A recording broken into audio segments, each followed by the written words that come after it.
অত্যন্ত দুঃখের সহিত বলতে হয়, গত 7 দিনে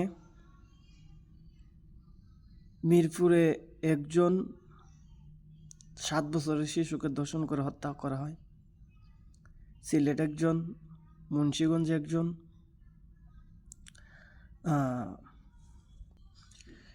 ঠাকুরগাঁয়ে একজন।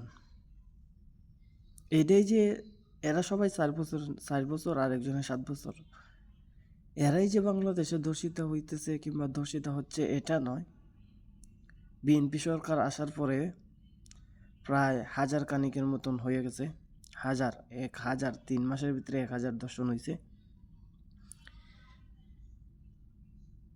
এই স্বরাষ্ট্রমন্ত্রী শিলং সালাউদ্দিন রে আমার দৃষ্টিতে তার জুতা পেটা করে এই মন্ত্রণালয় থেকে সরানো এক।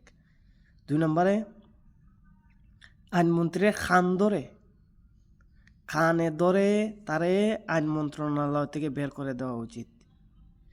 আরে ভাই কি বলবো আপনারে, যেই দেশে ধর্ষণকারীর পক্ষে আইনজীবী পাওয়া যায়, এই দেশে আপনি কিভাবে বসবাস করবেন? এটা আদৌ কি কোনো দেশ? এটা কি কোনো দেশের পর্যায়ে আছে? আর এই যে শিলং সালাউদ্দিন, তারে ইচ্ছা মতো আগে তো বুয়া কইছিলেন, এখন তারে জুতা পেটা করে বের করে দেওয়া হোক এই মন্ত্রণালয় থেকে।